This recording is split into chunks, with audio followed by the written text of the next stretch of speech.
question individuelle avant d'être une question collective, avant même d'être une question de parti et de nation. Parce que mbir mi nit ku nekk fa nga nekk na nga xam li tax nga nekk fa mission bañ la assigné nga motali ko ba mot sëkk ak barke daf soo ko defee. yow sa digganteeg sa borom di nga am yaakaar mais digganteeg askan wi di nga leen mën a xool les yeux dans les yeux mais yow aussi muy sa njaboot ak si yow personnellement di nga am na ñuy wax la conscience tranquille.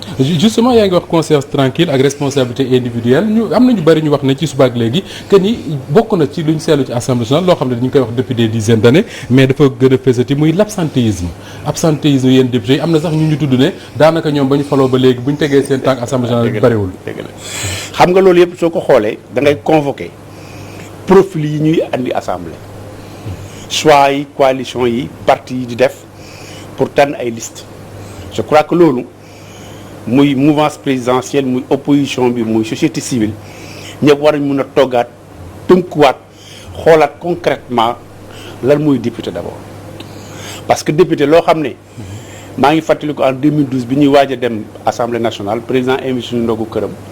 kenn ñu def ñoonu saraw dana ngir yàlla bu leen dem assemblée ne leen député Macky Sall la. moom président Macky Sall waaw. nous sommes 150 kon nguur soppi na ko. nous sommes non xam nga sax lu bëri dañ ko koy defal au mauvais procès.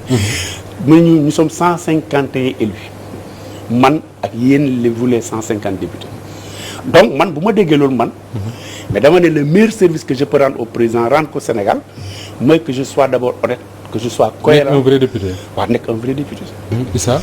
loolu dañuy parce que yaa ngi wax ne dafa mel ne loolu soppeeku. voilà est-ce que soppeeku ko ndax gis nañu déjà ñu nga xam ne taxaw nañ fa réclamer wu que ni ay député wu président de la République Macky Sall la ñu ñenn ñi sax ne loi bu ñu indi jarul xool ndax du fa indi lu bon dañ koy voter directement. xam nga loolu man du ma ko wax xam nga keneen du ko wax état d'esprit la mooy profiling ñu war a ñëw assemblée mooy ñëwaat. mais nan la ñuy def pour mu soppeeku. ndax muy def ni soppati quoi mooy ñun ñëpp suñu wàllu bopp ñu xam formation politique parti politique mooy lan ñu xam parti politique mooy lan est-ce que da ngay dugg parti politique liggéey bi nga def ko sacerdoce wala sinécure nga ko def maanaam da nga ñëw pour un gain facile pour se positionner pour nga am ndombol tànk wala da nga ñëw pour peut-être am tur wala da nga ñëw pour liggéeyal askan wi suñu d'accord ci loolu ñun teg critères yi ñu ne critère performance ñu càmbar la yooyu yaay kan critère mobilisation sociale yooyu tax mën nga yëkkati ay nit ndax fa nga dëkk am nga fa baat wala am na lu ñu lay ruse foofu di des ñu ne la est-ce que comprendre nga lii mission bi ñett yooyu boo ko remplir boo ñëw assemblée noo dem nga liggéey parce que ñun erreur bi ñuy def même les régimes précédents dañ ko doon def man sama waat gis-gis dama ne man le meilleur service que je peux rendre au président de la République mooy fi su ñuulee mën a ko fii dafa ñuul parce que président il est au palais il est entre 4 murs bureau la toog ay yow moom man ni ma mën a jóge fii dem Guédiawaye jóge fii dem Ouakam président mënu ko donc collaborateur bi président tànn muy cabinet fu mun na nekk ku ci nekk war nga tëju sa biir nekk def ñaari rakka wax sa diggante ak sa borom ne man de je dois mériter la confiance qui est placée parce que kii su ma ko jumloo c'est tout le peuple sénégalais laay taral alors bu ñu ko comprendre noonu je crois que yu bëri nga gis du ko am man def naa assemblée ba jeexal kenn mosuma gis ma yuuxu fa nit kenn gisuma manqué fa nit respect mosuma tardé à moins que ma feebar wala ma dem mission parce que j'étais aussi le chef de la délégation du Sénégal au Parlement africain te ci biir Parlement boobu j'étais le président de la commission éducation culture tourisme loisir ñu copté ma à l'UA comme membre de la stratégie continentale d'éducation donc je voyageais j'ai parcouru pratiquement l'Afrique xam naa assemblée yi ni ñuy doxee Parlement européen dem naa fa xam naa nan lay demee bon loolu dafa jaaxaloon même waa Parlement africain bi ñu ma déggee ne bokkatuma da leen jaaxaloon mais nag ma xam ne mbiri suñu borom. mais est-ce que da nga bëgg a wax ne su fekkoon ne am nañ assemblée nationale bu ko mate sëkk ak député yu comprendre sens mission bi ñu leen confier xëy na kon l'exécutif le président de la République du juum ci yu bari.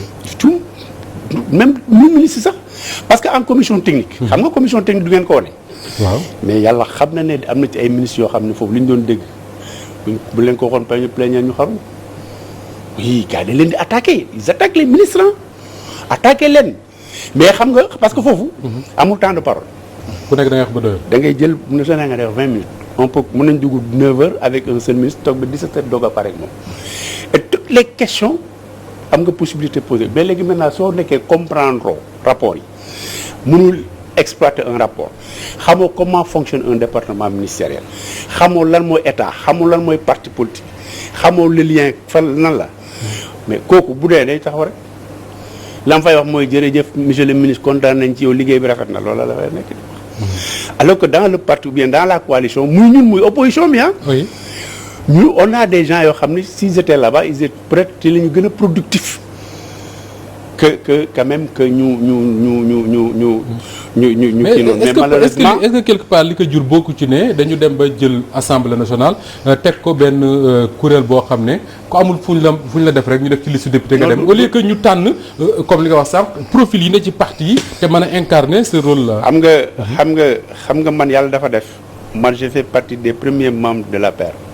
man bi may ñëw APR turi APR amagul Grand Yoff man maa organiser parti bi maa ko def maa gagné premier tour avec mes collègues mes camarades donc ñun xam nañ li xew ci parti bi boo demee PDS loolu pratiquement sont les mêmes pratiquants bon des fois kilifa bi sax dañ koy tënk parce que déjà y a le lobby religieux y a le lobby familial y a énormément de choses au point que souvent da ngay dem ba jax bokkul ak su yenn parti malsaines yi nga xam ne yenn gars yi jaral na leen lu nekk pour ñu nekk député wala ñu nekk ministre. kon am na ñuy defante ci biir. oui pour nekk député ba même ministre ak yëpp xam ngeen li ma la wax on est des Sénégalais. d'accord alors donc yooyu nag yooyu boo ko tënkoo nag dafay andi ñu posé wu ñu taxaw ñu seet même ñun bi ñu ñëwee 12e dañu dawal quelque temps rek li ñu njëkk xalaat rek mooy nañu réviser règlement intérieur adapté ko aux réalités changeantes adapté ko ak ñun. li ñu bëggoon gis-gis yi ñu bëggoon. mais absentéisme aussi c'est vrai mën nga ni ñenn ñi dañuy absenté mais quelque part aussi. il faut nga relativiser parce que man tey boo xoolee Sénégal ñaari hôtel de député lañu amoon. oui. bi nekkoon weti Sandaga ak bi nekk weti Sorano bi nekk Sandaga je crois 2011 la ko gaa yi yàq. bi nekk fii comment dirais Sorano 30 lits la je crois. Imaginez, tu es un député de Sédhiou, wala de Vélingara, on te donne 250 litres, 300 litres d'essence. Tu fais 2 allers-retours, sa carburant jeex na. te boo ñëwee doom foo nekk.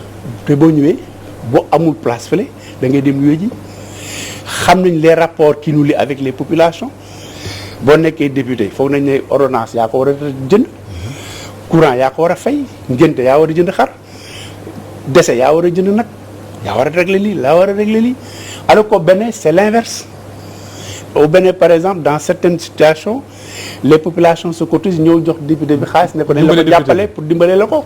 mais ñooñu Sénégal àgguñu fa. député yi représenté seen peuple lañ koy defal. non député bu nga xam ne quand même parti la fa yóbbu wala parti nga fa taxawal. teewal fa taxaw ne ñëpp man député am na ñoo xam ne dëkk ba ñu nekk mosoo dégg ñu wax ko assemblée nationale wala ñu tudd ko assemblée nationale ñooñu itam daanaka bu ñu leen joxee ay lii wala hôtel.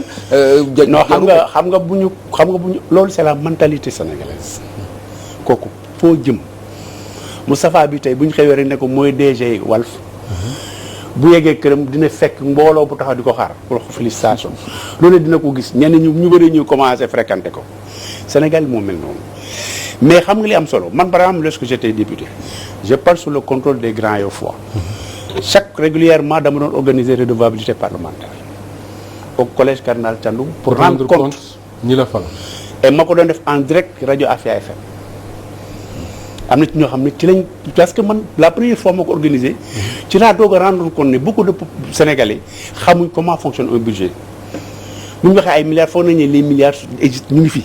takk nañ ko ba teg alors que xamuñ ne. lu ñuy wuti la ci population yi xam nga yooyu yëpp dafay laaj une formation c'est-à-dire que aussi ñun parti politique yi. mais li ngay wax nii yaa ngi wax population yi xamuñu ko mais y a des députés même yoo xam ne xamuñu ne noonu lay fonctionner. xamuñ dégg nga yee. c'est comme les conseillers municipaux am na ñu bëri boo nekk conseiller municipal ba la mooy solo xamuñ ko Moussa Ba. wax ma ban conseiller municipal nga dégg ci commune ne la woo na waa quartier fa mu dëkk waxtaan ak ñoom di rendre compte li xew di porter. les préoccupations bi ci municipalité bi lu mu fa jëlee ñoo rendre compte. même au sein des partis sax les conseillers municipaux ne rendent même pas compte. Abdoulaye Ndiaye ñu ñëwaat ci composition bureau assemblée bi ñu wane tey bëgguma ñu taxaw ci trop bi ci tur yi. mais am na quand même bu ma ci xaw a intrigué un peu te xam naa intrigué na Issa Tine muy le cas du Cheikh Tidiane Gadio vice-président assemblée nationale la tey bërki démb lañ ko fi nommé pour une mission CEDEAO Mali am na ñu waxoon sax ne dafa war a démissionner assemblée tey ñu def ko vice-président est-ce que loolu cohérent na. si cohérent na bokkul kii mission lañ ko dënk mun na nekk 3 mois 4 mois alors que fii c'est une fonction bu mu am c'est une élection bu mu am. c'est pas la même chose. du encourager absentéisme man mii di wax ak yow nii. ne parlement africain nekkoon naa fa. je suis député du Sénégal lu tax ñu yóbbuwoon moom stratégie continentale d'éducation. mais liñ bëgg a xam mooy député ndax dafa am app buñ ko jox ne ko moom nga war a ñëw assemblée maanaam ci absentéisme bi ngir ñu mën ko changer ndax dafa am loo xam ne moom lañ teg ne lii waroo ko jéggi ci ay yoon yoo absenté wala déet. amul xam nga lan la. moo tax ma ne la texte yi dañ ko war a adapté aux réalités actuelles xam nga booy ñëw assemblée. mba député bu nekk normalement war nga wax ñetti yi assiduité. mooy di ñëw saa su ne. di ñëw saa su ne. ñaar ñu ne la participation active. bokk ci waxtaan yi ñett ngay def le contrôle nécessaire même le contrôle des politiques publiques loolu ici def pour tur bi la rek mais eggaguñ foo xam ne assemblée nationale day def contrôle parce que contrôle politique publique du caaxaan am na ñoo xam ne tey boo leen ne dem leen contrôler xamul sax la mooy lu moo contrôle sax mënuñ la ko expliquer. est-ce que président yàqu ko sax ba mu defee maanaam assemblée mënul tout à tas mënul dissoudre. mënul dara gouvernement mënul dara ci ban sens ci ban cadre. mais boo xoolee cadre Covid bi non ça c'est une situation exceptionnelle bu ko loi may. bi ñuy voté xam nga poste premier ministre quand même ci lañ ko dugalaale ci mbir yi sax non xam nga mais le gouvernement est comptable. L'Assemblée nationale a la possibilité de convoquer les ministres, de les inviter à venir s'expliquer. Xam nga le problème dama ne c'est une volonté individuelle d'abord avant d'être collective. C'est que ñun ñëpp bu ñu mën ko opposition pouvoir xam nga tey man li ma gëm mooy sur les questions d'intérêt national dañu war a mettre en parenthèse nos égos dañu war a suñu ay appartenance politique dañu ko war a teg fële. ñëw ne lii kat c'est national kaay la ñu waxtaan régler ko dem seen yoon man mais loolu. Et puis pourtant, quand tu vois les gens au restaurant, tu ne sens même pas que ces gens-là ne sont même pas du même parti. Parce que le courant passe, les gens de Ishaïté, Ouattane et tout ça. Mais encore une fois de plus, Assemblée nationale, le constat que j'ai fait en Afrique, c'est que les pays anglophones, foofu gëdd bi gars yi jox député jox ñu ko pays au niveau des pays francophones. Foofu quand boo jàll sax ñu ne kii député la mais les gens dañuy taxaw honorable te nii. Avec tout le respect quand tu parles dañu ne kii c'est une autorité qui parle. Mais est-ce que au-delà du fait que ay anglophones la ñun ay francophones peut-être les cultures démocratiques bokkul mais est-ce que le comportement de nos députés dina encourager Sénégalais pour ñu am respect bi ngay wax. non honnêtement des fois tu es sidéré man mooy man li ma war a def mooy soutenir mes collègues. Mais je les soutiens à tout moment mais xam nga dëgg aussi.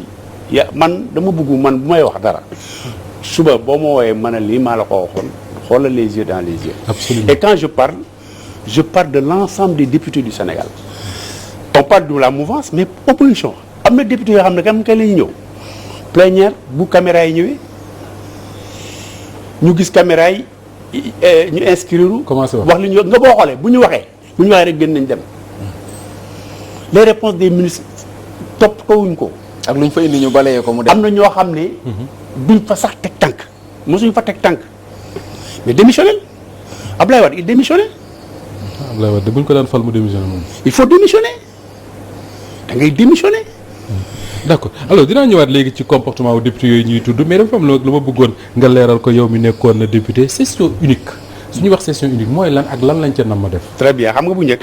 2 sessions la woon en mi-temps quoi. dañuy def bii octobre lii jël bële mars mu dem juin léegi nag dañ ko boole mu ne d'octobre à juin 9 mois léegi mooy waral les 3 mois de vacances août septembre juillet août septembre loolu mooy session unique benn yoon lañ ko boole mu nekk boo xam ne à temps plein lay doon ñu def ko parce que soo xoolee également xam nga exercice Sénégal c'est du 1er janvier au 31 décembre. Bon, le projet de loi de loi de finances en principe semaine bi conférence des présidents bu réunion bi fixé calendrier bi ci lañ koy démarrer ñu càmbar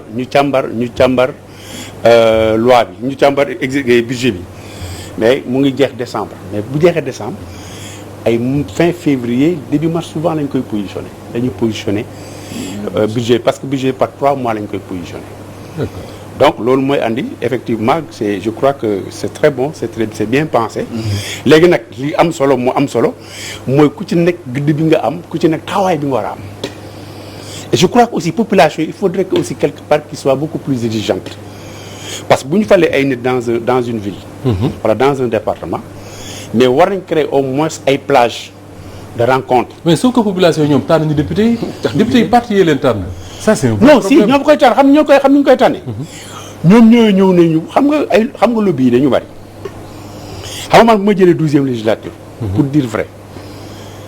mais ñi ñu écarté 3/4 yëpp ils étaient parmi les meilleurs députés. mais xamoo lu tax. mais dafa am ay raisons yoo xam ne. seule commission bi géré woon loolu rek ñoom ñoo mën a joxe. parce que am na ñoo xam ne bi ñu nee bokkuñ ci liste yi. bëri na ñoo xam ne sax taxaw nañ ne ay nit a seppi seen tur ca biir liste ya. ñoo xam ne jege woon nañ loolu président de la République parlement africain dama dem Yaoundé. man dama dem Yaoundé à une mission de l'Union africaine. Il y avait les députés du parlement africain yu fa nekkoon. bon bi ma génnee j'ai dit à un ami un collègue ivoirien ma ne ko fekk ñu ma doon proposé pour ma nekk le candidat de l'Afrique de l'Ouest prochain renouvellement instance PAP pour le poste de vice-président pour l'Afrique de l'Ouest xam nga kon loolu ak i Sénégal la woon bon bi ma ko waxee j'avais les larmes aux yeux parce que rus naa leen wax ne je ne reviendrai plus alors je suis sorti j'ai appelé un collègue ivoirien ne ko mais ça reste entre nous quoi mais je ne reviendrai plus au PAP mais waa ji il a passé presque 2 heures de temps à pleurer léegi bi ma ñibbisee après bi gars yi kii léegi le président m'a appelé ne ko mais ñun on comprend pas léeg-léeg ndeysaan xam nga rek foo dem rek nul n'est prophète chez soi. ci lañ ma jël def ma invité d'honneur session bi amoon à Kigali. Rwanda ma nekk invité d'honneur du PAP mais ce jour-là mooy loolu rek quoi xam nga te loolu y a beaucoup de députés qui sont dans la même situation que moi mais toujours éthique ñun dañ koy jeex ne ci contexte ndogal suñu borom la rek laataa ñu dugg sax ci budget bi ñu wax ci vice présidence ndax bëri na ñoo xam ne Moustapha daf leen a jaaxal yàgg na fi donte est-ce que jotul ñu soppi ko 8 vice présidents yu nga xam ne ñoo fi nekk salaire presque à hauteur de 3 millions de francs CFA nga bëgg ko fayeeku ci juróom ñetti nit ñoo xam ne ñoom lañ fa teg seen njëriñ exactement pourquoi 8 vice présidents loolu moom honnêtement ñun bokkoon nañ 12e législature ñun même si on se posait ces questions là parce que je crois que 4 maximum 4 c'est bon parce que pour ñoom ñu mun di def rotation bi parce que 4 baax na quoi mais 8 vice-présidents même 6 secrétaires élus je trouve que c'est trop aussi en réalité vice-président assemblée lu muy liggéey non tu supplées le président yaay suppléer président bi rek maanaam bu Moussa Faye nekkul nga ñëw toog président non c'est un calendrier ça la conférence des présidents mooy définir canevas bi mooy fixer le calendrier des rencontres mais également bu ngeen seetloo li ngeen def ni travail de roulement ñoom la ñuy def boo xoolee da nga gis 2 ministres ñëw taxaw tu vois un vice-président qui dirige tu vois 2 secrétaires élus nga toog dans la première tu vois d'autres yeneen ñaari secrétaires élus ñëw gis beneen vice-président mooy pour ñamal ñëpp rek pour non liggéey parce que aussi nit ni nga tu ne peux pas munoo par exemple fi nga toog parce que vice-président bi tu n'as pas am doo génn comme ñu ngay dem pour dem na jël café ak yooyu mais yow de 9 heures jusqu'à minuit ay loolu dafa métti d'accord alors est-ce que Issa mi ngi tudd sànq budget est-ce que député bi am na benn lu mu mën a soppi ci budget bi nga xam ne moom la gouvernement bi ñëw proposé à l'Assemblée. lii ñu andi nii dara wala ci mën a soppi. dara ñun wax nañ ko règlement wax nañ ko 12e c'est-à-dire que le débat d'orientation budgétaire dañ ko war a préparer sérieusement parce que loolu dañ ko waroon teel a andi bu ñu ko andee dina mën a permettre députés yi. par rapport aux préoccupations des populations dans les différentes zones dans les différents départements dinañu mën a permettre ñu seet ndax ñun suñu tali bi doon jooy dans 4 ans 5 ans ndax dugal nañ ko ci nga noté bu ministre des finances ñëwee mais nga xeex ak moom avec argument à l'appui pour ñu fexe ba ñu dugal ko loolu suñu hôpital bi ne le war na yegg il faut lii bu boobaa débat d'orientation day permettre ñu capitaliser loolu yëpp intégrer ko dem nag càmbar ko technicien càmbar ko xool nañ lañ koy tëggee ba répondre aux préoccupations des députés. mais loolu amul. waaw fi nekk nii li ngay def mooy ñëw ne ko suñu hôpital ba nanga mu def la promesse. wala mu ne la jël nañ ko. boo nekkee quelqu'un boo xam ne aussi. gars yi xam nañ la wala am nga buntu pour dem ci mun nga def pression ci moom après. d'accord mais moom aussi xam nga yooyu yëpp mais yooyu yëpp soo gisee c'est pas la faute au gouvernement dafay sax ci ñun ni ñuy xalaate la ñuy tëggal la parce que loolu man dama gëm ne Assemblée nationale war na moo tax ñu doon wax ne il faut quand même ñu créer benn rajo wala benn télé parlementaire comme ni ma en France pour permettre quand même aux Sénégalais ñu comprendre beaucoup de mécanismes ci fonctionnement de l'Assemblée nationale. est-ce que jàpp nga ne yoon la ñu nattal nit budget année telle beneen année bi toog mu ñëwaat laajaat beneen budget sans pour autant que sax mu wax ndax épuisé na budget ba jàll wala épuisé wu ko lañ ko nattaloon fan la ko dugal. Poser nga un problème réel au niveau du pays c'est la planification.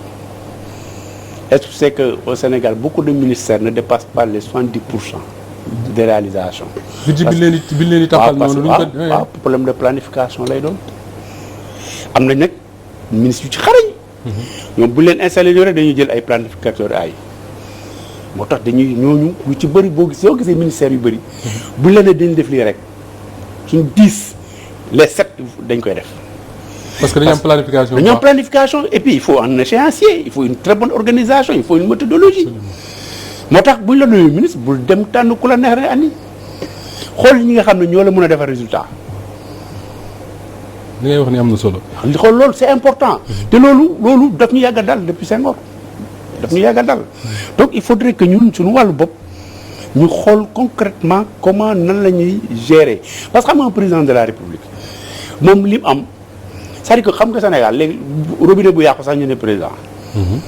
parce que un président de la République moom dafay définir rek une politique tànn la tànn ma ñun ñu jël suñu ay nit tànn leen ñu fekk fi ay fonctionnaires yoo xam ne seen xam-xam seen expérience seen expertise moo leen. technicien du ministère. waaw ñu fi téye mais ñooñu boo xoolee mais li ñuy wax nii depuis Abdou Diouf ñoom ñoo fi ne ñoom ñoo koy def mais imaginer nguur gu dem bàyyi leen fa. mais ñooñu mais yow boo buggee dem tey soxla une pièce dans un service décentralisé ou bien déconcentré ñu lay këy loo tey suba loolu lan la ci président moom.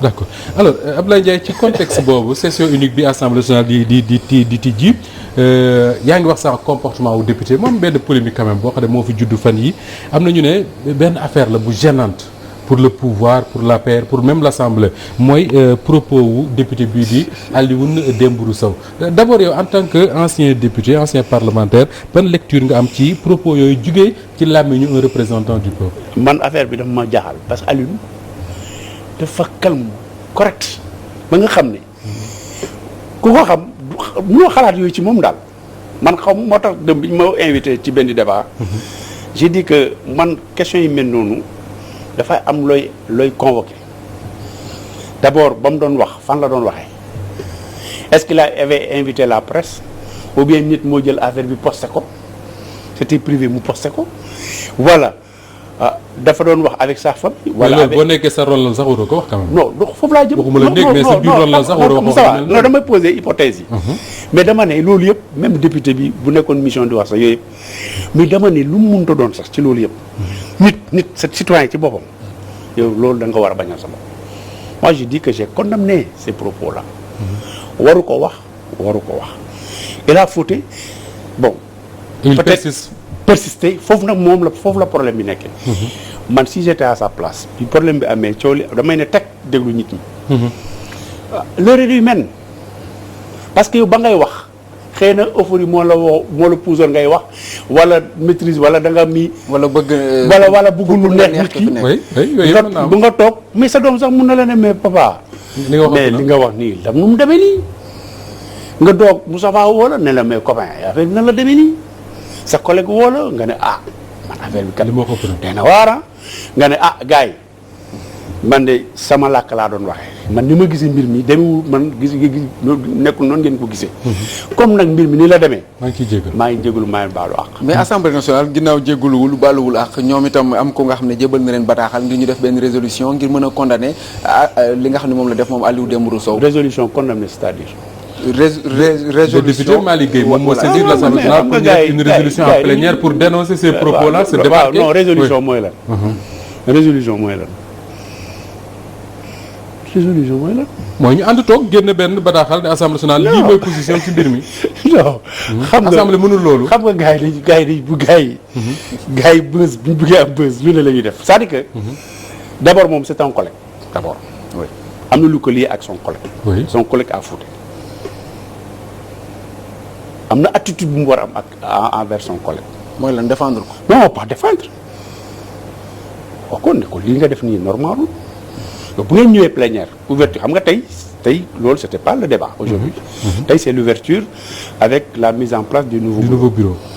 mais boo waxee loolu nga ñëw ak sa collègue moom non inscrit la waxtaan ak collègue yi on peut lui demander gentiment mon frère demal nga présenter des excuses. pour yow jëlu résolution.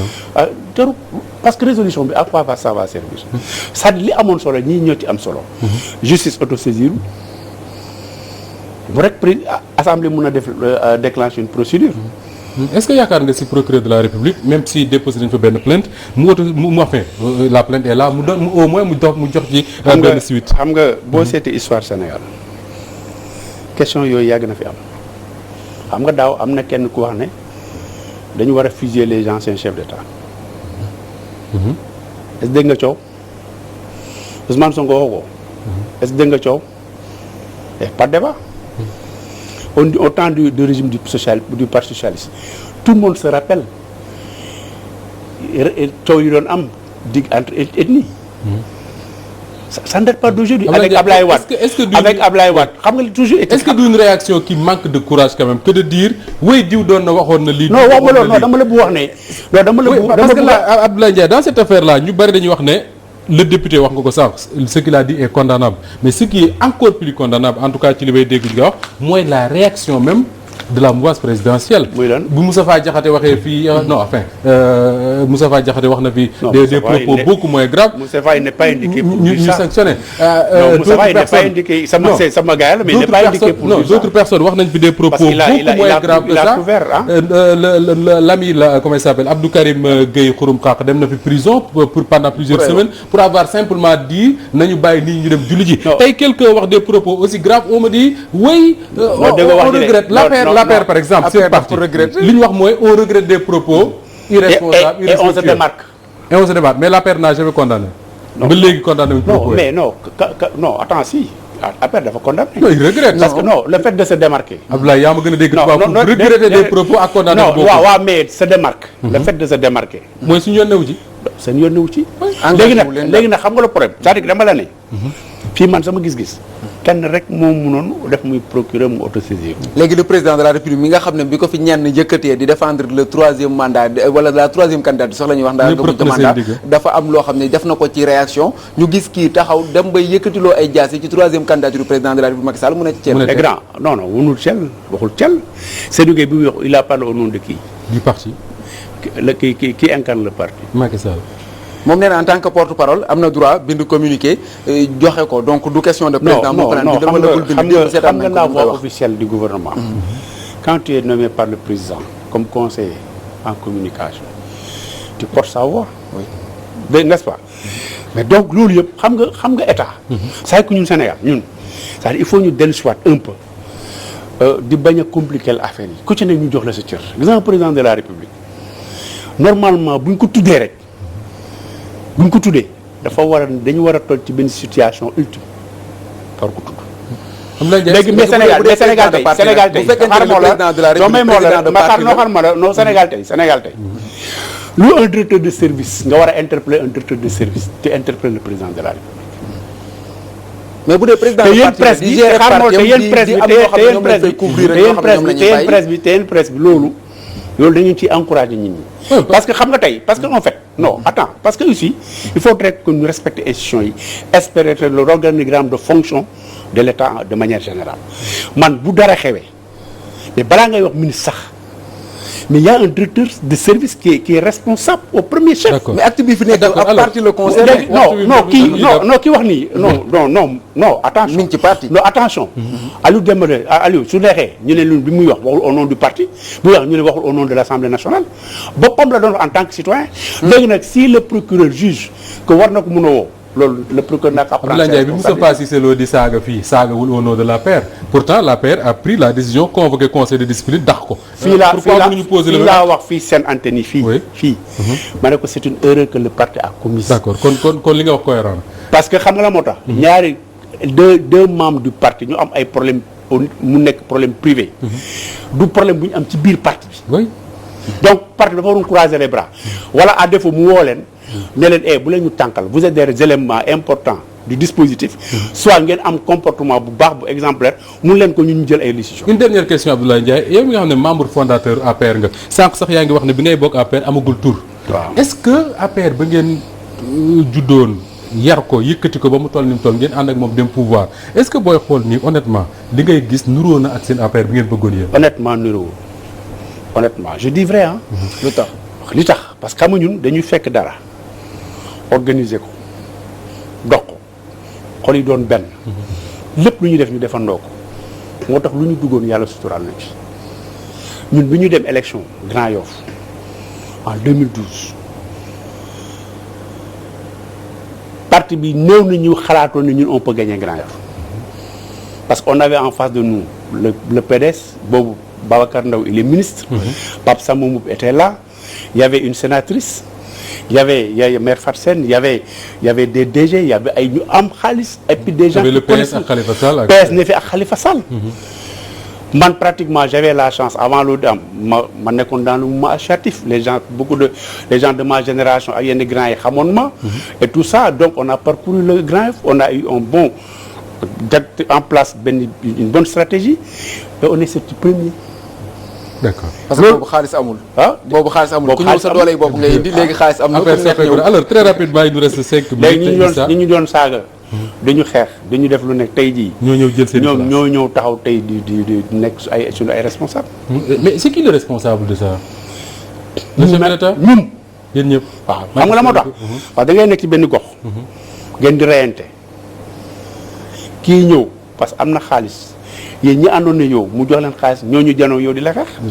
alors la rubrique Vue du Net Issa Tine mu mel ne ci même débat bi la ñuy des ak assemblée nationale élection bureau bu bees Abdoul Mbow vice-président premier vice-président de l'assemblée mu mel ne bokk na ci sujet yi nga xam ne tey commenté nañ ko lu bëree bëri ci réseaux sociaux yi. bokk na ci sujet yi gën a commenté ci réseaux sociaux yi Abdou Mbow premier vice-président bu assemblée nationale madame Yetta Sow deuxième vice-présidente donc bu assemblée nationale Cheikh Tidiane Gadio nekk troisième ki la di madame Aïssatou Sow Diawara quatrième cinquième Abdoulaye Makhtar Diop 6e Ndeye Lucie Cissé 7e nekk Alilo 8e nekk madame Mané Albis donc ci ñi nga xam ne Albis voilà donc ci ñi nga xam Albis elle était de bokk gis-gis xaw ma nag ba xam voilà ba léegi ci la voilà donc ci ñi nga xam ne xamuñu vice présidence bi naka la demee ñooñu la Abdou Mbow nag ñu tabb ko tey mu daal di fay wutu ki la di Moustapha Cissé Lo moom nag ñu bari dañoo jàppoon ne sax mooy deuxième vice président ba jamono ji waaye jóge woon na fa ginnaaw bu ñu fa tegee indee ñeneen moom ak Awa Gueye yëpp jóge woon nañ foofu la nga xam ne moo di vice présidence bi donc commentaire yi nag ki nga xam ne moo njëkk commenté moom daf ne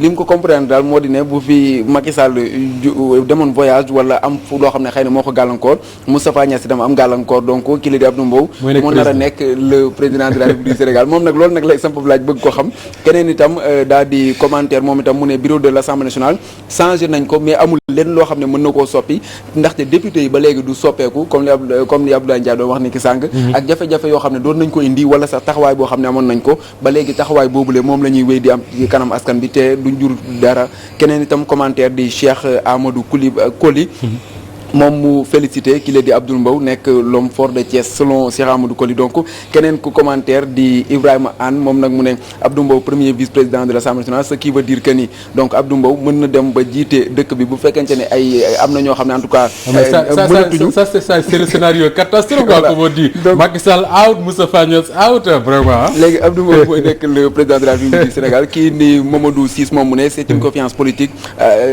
c'est une confiance politique donc à lui adressée puisque moom Abdou Mbow moom lay renforcer na base affective am mu di Thiès gën a taxawal itam lii di dëgër laayam ndaxte sax am na ñoo xam ne ñoom la fa doon jàmmarloor waaye terewul gagné na ko.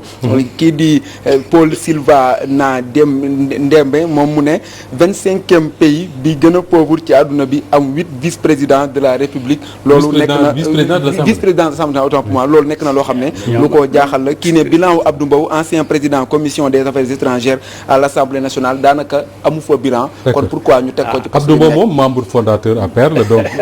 waa APR ça les rassure mu nekk premier vice-président de l'Assemblée. waaw bon en fait moom fii la ko lépp fekk. parce que moom dafa bokk ci ñi ànd ak président jóge PDS. moom dafa teel a dawee PPC. jóge PDS jóge PDS taw dem APR. ànd ak président ñëw. cant ak gërëm jël na ko Abdoulaye Ndiaye ancien député membre de l'Alliance pour la République. moo nekkoon suñu gan tey ci l'édition du soir Issa maa ngi lay gërëm baax di gërëm moom lui ak Mami Keita ñu nekkoon ci caméra bi Cheikh Tidiane Ndiaye ak toute l'équipe au niveau de la régie ñu ngi leen di gërëm baax a baax moo koy jërë ngeen jëf ci àdd bi ngeen di ànd ak Walf TV la voix des sans voix léegi-léegi le journal de 20h Khady Sylla.